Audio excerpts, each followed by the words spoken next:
కాంగ్రెస్లోన ప్రజాస్వామ్యం చాలా హెచ్చుగా ఉంటుంది అని మీరు అంటుంటారు, సీనియర్లు అంటారు, జూనియర్లు అంటారు. అక్కడ వచ్చేవాళ్ళు పోయేవాళ్ళు ఎంతమంది ఉన్నా కూడా స్వేచ్ఛ ఉంటుంది. అక్కడ ఎవరు ఏమైనా మాట్లాడవచ్చు, ఇబ్బంది లేదు అని. కాకపోతే ఏకంగా క్రమశిక్షణకు గొడ్డలి పెట్టులాగా మారుతుంది ఇప్పటి వ్యవహారం చూస్తుంటే. నేతలు ఆ పార్టీలోనే ఉండి ఆ పార్టీనే బహిరంగంగా తిట్టడం, కొందరిపైన చర్యలు, కొందరిపైన ఉపేక్ష, ఇవన్నీ వెరసి కాంగ్రెస్ను రాజకీయ వర్గంలో కాకుండా తెలంగాణ సమాజంలో ఏ దిశగా ఏ స్థితిలో నిలబడుతున్నాయని మీరు అనుకుంటున్నారు? నమస్కారం.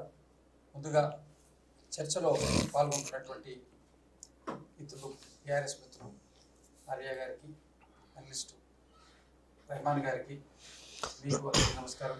వీక్షకులకు అందరికీ కూడా నమస్కారం. ప్రధానంగా కాంగ్రెస్ పార్టీ ప్రజాస్వామ్యాన్ని భారత స్వతంత్ర ఉద్యమం కాలం నుండి ఉండి ప్రజాస్వామ్యంలో పుట్టినిల్లు కాంగ్రెస్ పార్టీ. ప్రజాస్వామ్యాన్ని ఉద్భవానికి కారణమైన కాంగ్రెస్ పూర్తి ప్రజాస్వామ్య విలువలను పార్టీలో కాపాడుకుంటూ వస్తుంది. స్వేచ్ఛ అంటే కాంగ్రెస్ పార్టీలో ప్రజాస్వామ్యం ఉంది కాబట్టే ఇప్పుడు 150 ఇన్ని సంవత్సరాల నుంచి కాంగ్రెస్ పార్టీ మనుగడ సాగించగలుగుతుంది. అంతేగాని ఒక నియంతృత్వ పోకడిలో ఏకీకృత నాయకత్వం ఉన్నటువంటి పోకడిలో ఉన్నటువంటి పార్టీ అయి ఉంటే ఇంతకాలం అనుగడ సాగించేది లేదు. భిన్న మతాలు, భిన్న భాషలు, భిన్న సంస్కృతులు ఉన్నటువంటి దేశంలో భిన్న అభిప్రాయాలు ఉండడం సహజం.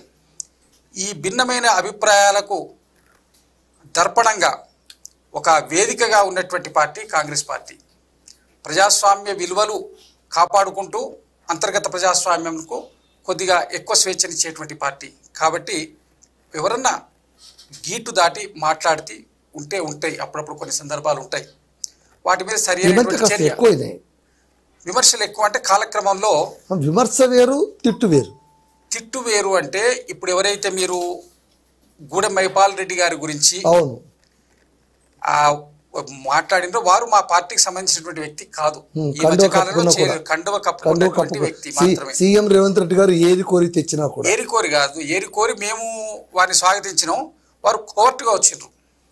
వచ్చినప్పుడు తెలియదా కోవర్ట్ అని? కోవర్ట్ అని వారి యొక్క విధానం చూస్తేనే తెలుస్తుంది కదా. కాదు సార్, సంవత్సరం అయింది. కోడలు కాపురం కాలిగోళ్ళ నాడే తెలుస్తుందని అంటారు. మళ్ళీ రాజకీయ పార్టీలో ఒక నాయకుడు వచ్చినప్పుడు ఆయన ఏంటి, ఆయన స్థితి ఏంటి, ఆయన ఎప్పుడు ఉంటాడు, ఎలా పోతాడు, ఎవరెవరితో కలుస్తాడు, మీకు తెలియకుండా నీకెవరికి తెలుస్తుంది సార్? ఆవులించకుండానే పేర్లు లెక్క పెడతారు కదా రాజకీయ నాయకులు. వాస్తవమే.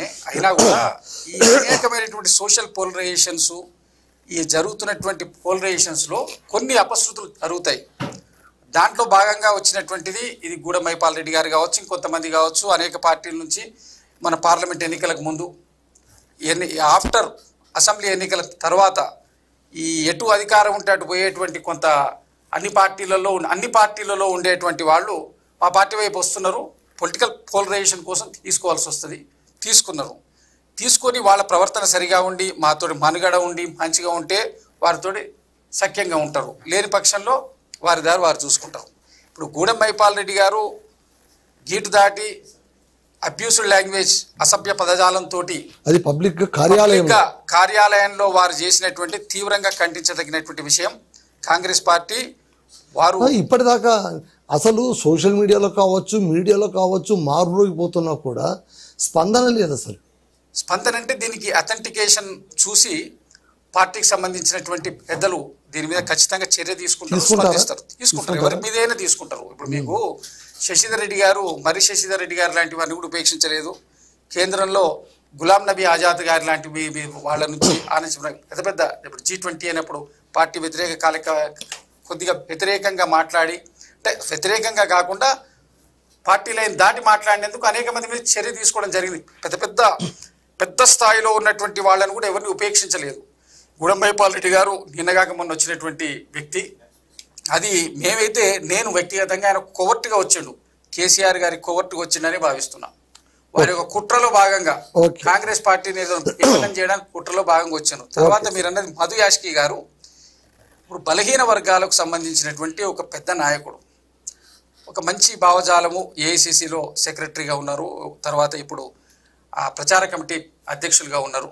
అయితే కొద్దిగా ఏమన్నా సమతుల్యం లోపిస్తున్నది, పెద్ద స్థాయిలో ఉన్నటువంటి బలహీన వర్గాలటువంటి నాయకులు స్పందించకపోతే అట్టడుగు వర్గాల వారికి సరైనటువంటి న్యాయం అందే అవకాశం ఉండదు అన్న ఉద్దేశంతో ఏదైనా మాట్లాడి ఉండొచ్చు. వారి మీద కావలసినటువంటి విషయాన్ని ఉంటుంది. అయితే ఇప్పుడు కాంగ్రెస్ పార్టీలో రెడ్లకి అవకాశం ఉందా, మిగిలిన వాళ్ళకి లేదా అని ఏదైతే ఇతర పార్టీల వాళ్ళు చేసే ప్రయత్నం ఉన్నదో, కాంగ్రెస్ పార్టీలో ఇవాళ ఉన్నటువంటి అధ్యక్షుడు ఇవాళ ఉన్న అధ్యక్షుడు ఎవరండి? శ్రీనివాస్ గారు, నేను చెప్పేది ఏంటంటే అదే చెప్పేది. ఇప్పుడు మధుయాష్కి గౌడ్ గారు ఇంకో మాట కూడా అన్నారు, బీసీలు కూడా పదవులు వస్తే తీసుకుంటున్నారు కానీ ఆ తర్వాత ఆ కమ్యూనిటీ గురించి మర్చిపోతున్నారు, అక్కడ సరిగా పట్టించుకోవట్లేదు, పార్టీ కూడా పెద్దగా పట్టించుకోవట్లేదు, అక్కడ సామాజిక న్యాయం జరగట్లేదు అసలు అంటున్నారు ఆయన. ఇప్పుడు సామాజిక న్యాయానికి ప్రతీక ఉన్నటువంటి పార్టీ కాంగ్రెస్ పార్టీ. మళ్ళీ అక్కడే ఇప్పుడు సామాజిక న్యాయం సమాజానికి చేస్తామని చెప్పినటువంటి పార్టీ, ఆ పార్టీలోనే అది లోపిస్తే ఇంకా సమాజానికి ఏం చేస్తుంది? లేదండి, ఆయన ఏదో కొద్దిగా ఒక రకమైన ఫ్రస్ట్రేషన్ కూడా అనలేను, ఒక రకమైన బాధతో అని ఉంటాడు. ఇప్పుడు మీరు ఒకసారి చూడండి, ఇవాళ పిసిసి అధ్యక్షులు ఎవరు? మహేష్ కుమార్ గౌడ్ గారు. వారు ఏ సామాజిక వర్గానికి చెందిన వారు? ఆల్ ఇండియా కాంగ్రెస్ పార్టీ అధ్యక్షులు ఎవరు? మల్లికార్జున ఖార్గే. ఇదే కాక మీరు గతంలో కూడా మీరు ముఖ్యమంత్రులు రోషయ్య గారు ఏ కమ్యూనిటీకి చెందినటువంటి వారు, అనేక మంది ముఖ్యమంత్రులను, దామోదర సంజీవ్ లాంటి వారిని ముఖ్యమంత్రి చేయడమే కాక కాంగ్రెస్ పార్టీ మధుయాష్కి గారు కేవలం ఒక రెడ్ల గురించితే కాకుండా రెడ్లతో పాటు అగ్రవర్ణాల ఆధిపత్యం స్పష్టంగా కనిపిస్తోంది. అన్ని పార్టీలలో ఉందండి. ఇప్పుడు బీఆర్ఎస్ పార్టీ కానివ్వండి, భారతీయ జనతా పార్టీ కానివ్వండి, ఏ పార్టీలో అయినా అగ్రవర్ణాల యొక్క ఆధిపత్యం ఉన్నది అనేది ఒక బలమైన వాదన ఉంది. ఇప్పుడు ఈ బీసీలలో వస్తున్నటువంటి చైతన్యము దీన్ని కేవలం అగ్రవర్ణాల ఆధిపత్యం ఉన్నది అనడమే కాకుండా మీరు అగ్ర స్థానానికి రావడానికి ఎక్కువగా అవకాశం కల్పిస్తున్నటువంటి పార్టీ కాంగ్రెస్ పార్టీ. ఎక్కడ మొన్న ఎమ్మెల్సీ టికెట్ బీసీ అడుక్కున్నప్పుడు ఇవ్వలేదు, రాజ్యసభ ఇప్పుడు రాజ్యసభ ఏదైతే ఇచ్చినారో టికెట్ అనిల్ కుమార్ గారికి, ఇక్కడికి అనిల్ కుమార్ యాదవ్ గారికి ఇచ్చిండ్రు, బీసీ కాదండి ఆయన. మహేష్ కుమార్ గౌడ్ గారికి ఎమ్మెల్సీ ఇచ్చిండ్రు, ఆయన బీసీ కాదా? మీరు బీసీలకు వచ్చిన దాంట్లో సమతుల్యం చేసే ఇస్తున్నారు. ఎక్కడో దగ్గర ఇప్పుడు అనేక సంవత్సరాలుగా పార్టీని పట్టుకొని ఉండి అనేక విషయాల్లో ఇబ్బంది చేస్తున్నటువంటి వాళ్ళు ఏ సామాజిక వర్గం వాళ్ళైనా పార్టీ కొన్ని ఈక్వేషన్స్ తీసుకోవాల్సి వస్తుంది. అంత మాత్రాన కాంగ్రెస్ పార్టీ మీద మధుయాష్కి గౌడ్ గారిది వారు ఖచ్చితంగా ఏదో కొద్దిగా బాధగా ఉంటారు. దానికి కావాల్సినటువంటి విషయం హైకమాండ్ వారు, ఇప్పుడు మన ఇన్ఛార్జ్ గారు చూసుకుంటారు.